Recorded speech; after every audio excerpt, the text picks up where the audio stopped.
With WWE interested in an AEW star and more, this is Wrestling Rambles. My name is John, and you're watching the Wrestling Report. Before we move on, make sure you subscribe to Wrestling Rambles with notifications on, and don't forget to like the video.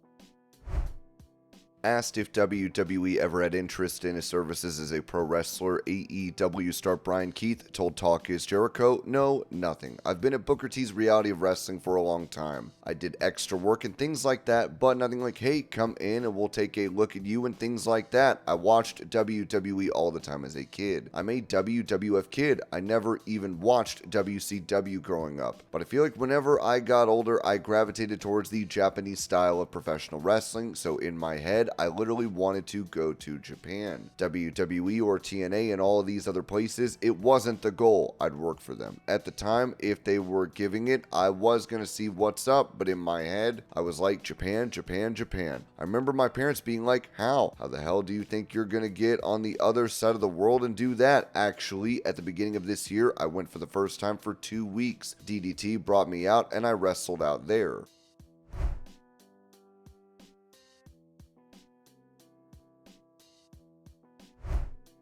Asked why AEW president Tony Khan allowed the brawl to take place between CM Punk and the Elite following the All Out event in 2022, WWE Hall of Famer Medusa said this on her Paving the Way podcast. You wouldn't, and I don't know why. Maybe Tony thought it was great. Maybe he thought it was part of the show. Maybe he didn't realize how heated it was. I don't know. Sometimes, see, that's the difference. I feel knowing both men or having met them, there's a big difference between Vince McMahon and Tony. When Vince walks into a room, everybody's buttholes would pucker. Tony walks in the room and they're like, yo, what's up? It's a big contrast and a big difference in authority. Vince is authoritative. And however you want to say it, Vince and WWE wouldn't be what they are if it weren't for him. You knew, no, this is his company. This is his business. I make the decisions, the big ones. If you don't like it, talk to your producer or whatever.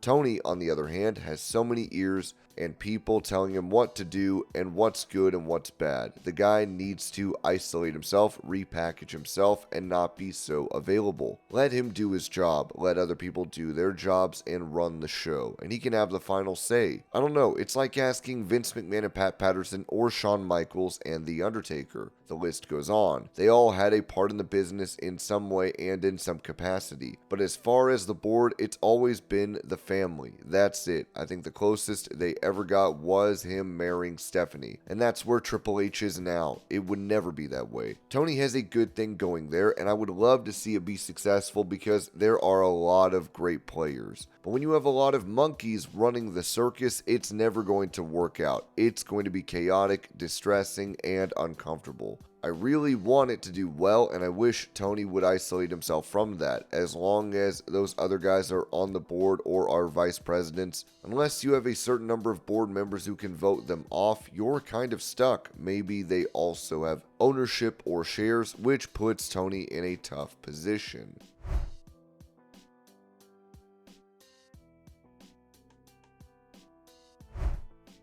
Mentioning the enjoyment he gets from being a heel in WWE, The Miz told Cody Rhodes on WWE's YouTube channel, I love being booed. It's crazy that some people don't like it. The only thing I don't like is maybe my t-shirts don't sell, right? My merchandise doesn't sell, and that's a big thing when you're negotiating contracts and stuff. It's like a big metric, and it's like, well, I'm a bad guy. My job is to make them hate me so much that they don't buy my t-shirts and stuff. But you want them to buy your t-shirts but can't stand you, right? So I mean, I like being a heel, I like being a bad guy. But the only reason I am a babyface right now is because of R-Truth. R-Truth just makes anyone he's around like the biggest babyface. Because he's just funny, charismatic, entertaining, and just fun to be around.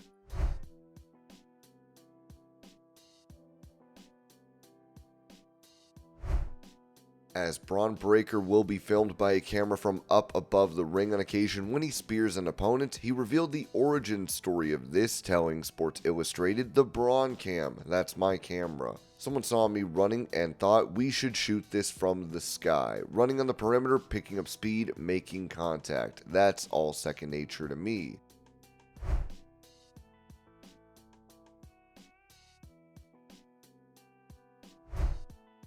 Giving his perspective on how NXT Women's Champion Roxanne Perez would fare once called up to either Raw or SmackDown, WWE Hall of Famer Bully Ray noted on Busted Open Radio, "As far as Roxanne Perez moving on to the main roster, I don't know. Unless there is a definitive plan, it can be disastrous. Sometimes you only get that one shot to make that first impression on the main roster. Do I think she's ready? I don't think it's going to hurt her to hang out in NXT for a little bit longer. I would rather see her sit there, continue to get comfortable in the ring to improve in her psychology, her promos, her character."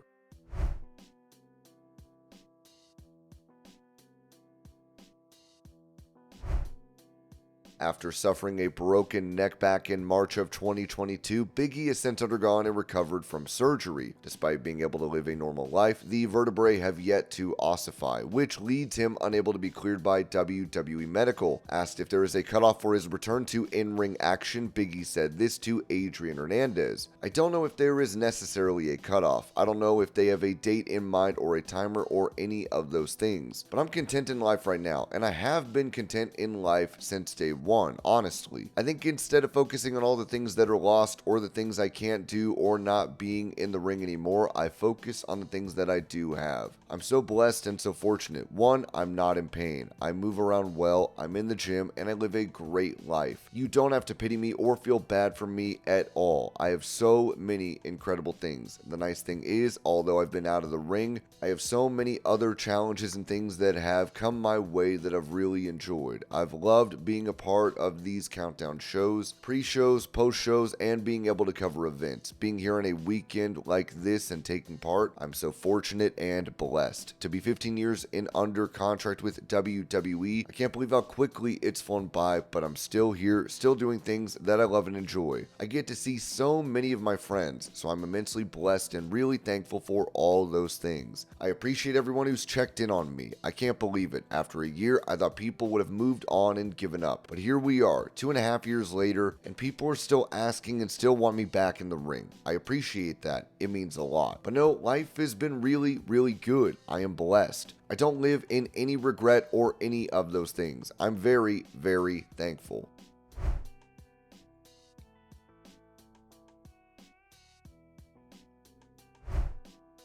In a video captured by a family member of the Bloodline, Zilla Fatu can be seen winning the Reality of Wrestling World title.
asked if she had discussions with WWE prior to signing with AEW, Deonna Purrazzo told Stephanie Chase, "I did. It kind of came down to a few weeks before I was a free agent of talking to everybody, talking to Triple H and William Regal. I talked to, obviously, Tony Khan, trying to figure out what the best decision for me was going to be. I felt ultimately, back before I went to NXT the first time, I was supposed to be on All In. I was supposed to be doing all these great things, going back to Japan. I gave all of that up to go to NXT. It didn't work out. I was very bitter about that, but it just didn't work out. I learned a lot about myself. I was hesitant to go back into that situation knowing how I was treated, wanting to avoid that at all costs. I felt like there wasn't trust there for me to squander this really great opportunity that I knew was there for AEW. Who knows, in hindsight, had I not gone to NXT, had I been at All In, I could have been at AEW from the beginning, maybe. I could have been here for 5.5 to 6 years. I was really worried that I would be giving up something really great for something that I already knew the potential outcome of.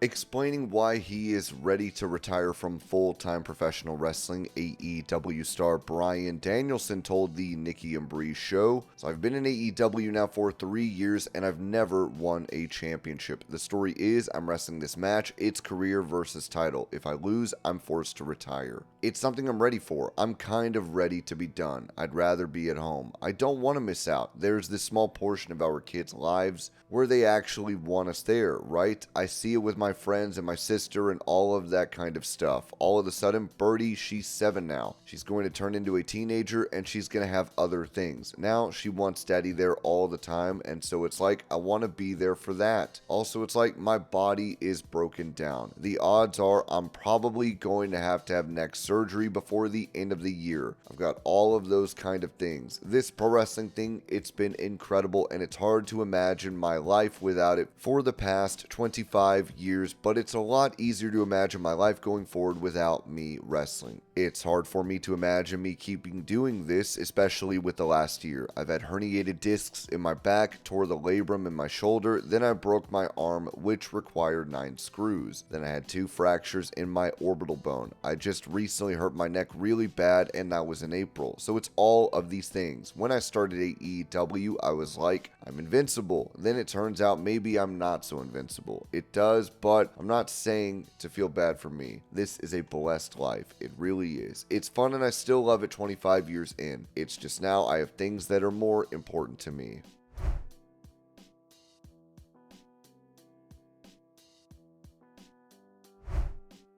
Going over plans for the Judgment Day faction in WWE, given the removal of Rhea Ripley and Damian Priest from the group, as well as the addition of Liv Morgan, WrestleVotes noted that plans are in motion to rebrand the new Judgment Day. Sources say the group's essence will stay the same, but a name change is likely. The leading candidate is an out-of-the-box yet bold idea: street trash.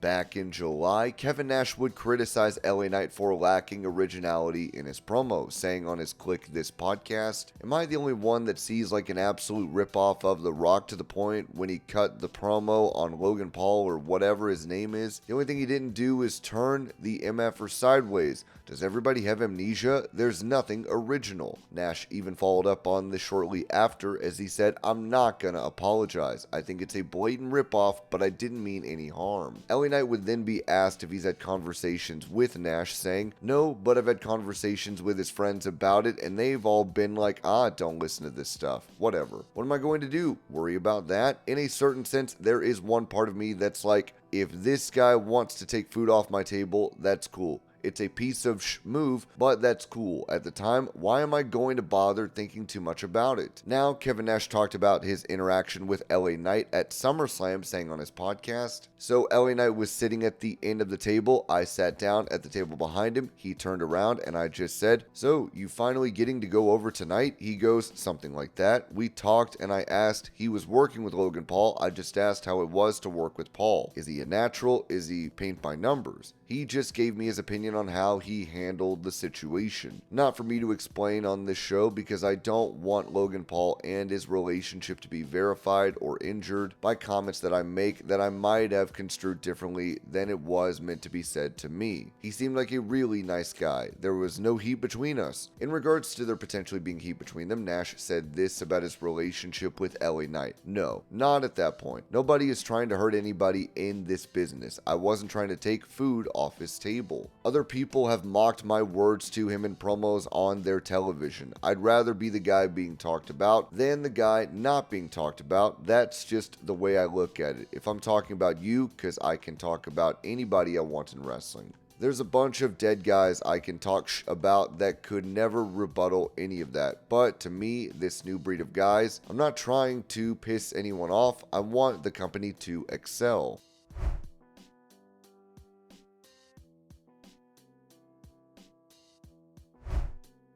With his final match taking place on June 25th, Damon Kemp, the brother of ex-WWE star and Olympic gold medalist Cable Steveson, confirmed his free agency, writing on X, "As of today, I am no longer contracted with WWE. I want to wrestle anywhere and everywhere. For bookings and appearances, contact Damon Kemp, mgmt@gmail.com.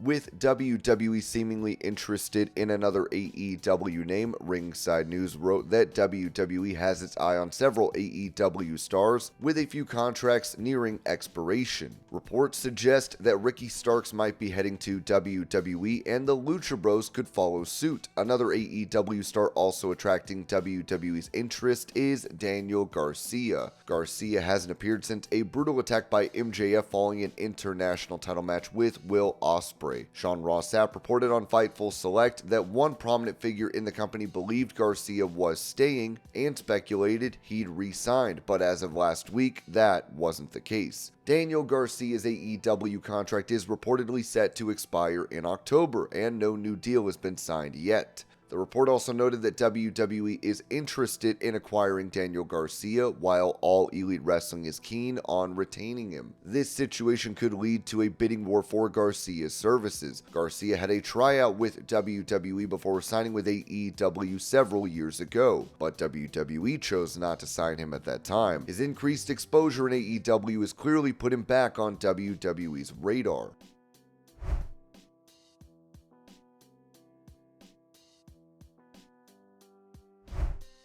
Talking about John Cena announcing his retirement tour for WWE in 2025, Chris Jericho told Sports Illustrated, "John is a WWE man through and through. I would be so surprised if he ever did anything outside of WWE. Congratulations to him on his incredible career. I loved our matches. It's not like he's riding off into the sunset. He has a lot of projects going on, and I wish him all the best."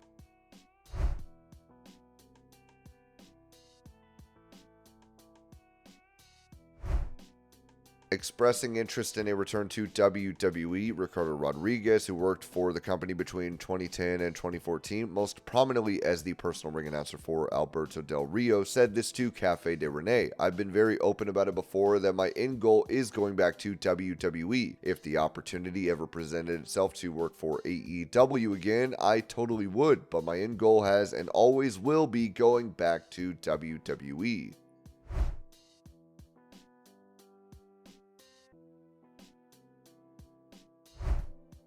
Mentioning his dislike of the name Impact Wrestling for what is now called TNA once again, former president of the promotion, Scott D'Amore, told Busted Open Radio, "When we first started the reclamation project of Impact Wrestling, pull against us. It was going out and saying, just give us another chance. Don't hate what we do before you see it, please. To be able to get that company back on its feet and in the right direction and in a real good spot, truthfully, for me, I couldn't say this while I was there. I always thought the name Impact sucked. I thought it sucked. I hated it being Impact Wrestling. The decision had been made. I didn't disagree at the time, and we couldn't change it when I first took over because it had been bounced around. It was TNA, it was Impact, it was TNA, it was GWF, it was Impact. In my heart, the company where I made my bones and the company I bled and sweat for was TNA Wrestling. I knew from day one when they handed us the reins, December 1st, 2017, after I had been there for months as a consultant, I knew it was TNA Wrestling that needed to rise, not Impact. I never cared if Impact lived or died. I cared about TNA. I came there with a mission and a direction to revive it and breathe life into it. With a great team, I think we did that.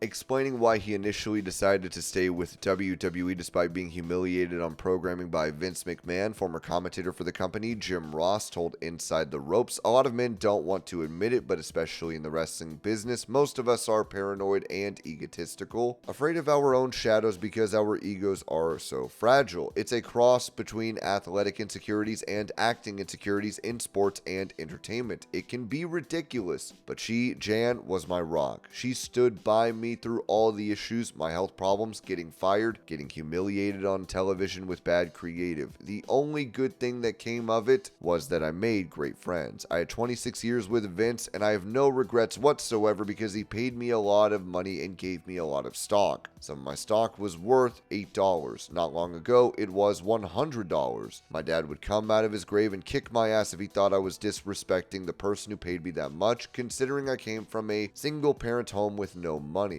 I was tough, so I feel blessed in that regard, but I didn't like all his creative. I still don't like all the creative at AEW, and I don't like all the creative at Ring of Honor. It doesn't matter, it's irrelevant. Asked about returning to WrestleMania for a final match, Ross noted, I wasn't being used again, and it was really ridiculous. It's a good problem to have. As my agent puts it, champagne problems. I'm not sure what he means by that, but it refers to the fact that I was getting paid a lot of money, and in 2018, I only worked twice, which isn't bad. For younger guys, having a few good years and then not working much might seem like a great situation. When the work stops, you'll have time to figure out plan B. I'm in the later stage of my life and feeling good, enjoying the business and talking to fans. However, I felt like I was running out of time and didn't like being alone, so I decided to get back into things, start shaving again, and keep up with my watch. I was really bored. My contract was set to end at the end of March, which was a mistake. Vince usually contacts people at a certain level first with important information and, if needed, follows up with a phone call, but it's hard to reach McMahon, and I wanted our interactions to be private and personal as they had always been. My contract ended at midnight on March 31st, and the next morning AEW was at my house filming. I signed a deal with them for more money than Vince had ever paid me, so I have no complaints in that regard.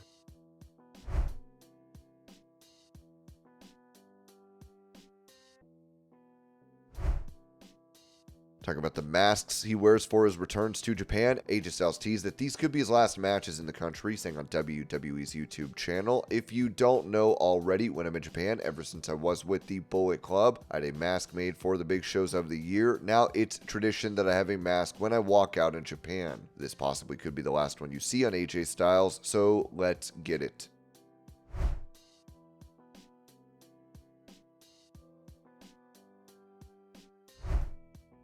For more information regarding the TNA contract status of Joe Hendry, as the star has been making appearances for WWE NXT, Ringside News wrote that Joe Hendry's popularity in WWE is on the rise, but the local hero won't be able to join the company for a while. According to Mike Johnson of PW Insider, Joe Hendry's contract with TNA Wrestling is believed to be valid until the end of 2025, which means he will remain under contract with the promotion for over a year. It was also mentioned that one potential option for WWE to sign Hendry would be to buy out his contract with TNA, but it is not known if this possibility has been discussed between WWE and TNA. Joe Hendry also made it clear that he will have an extended stay in NXT.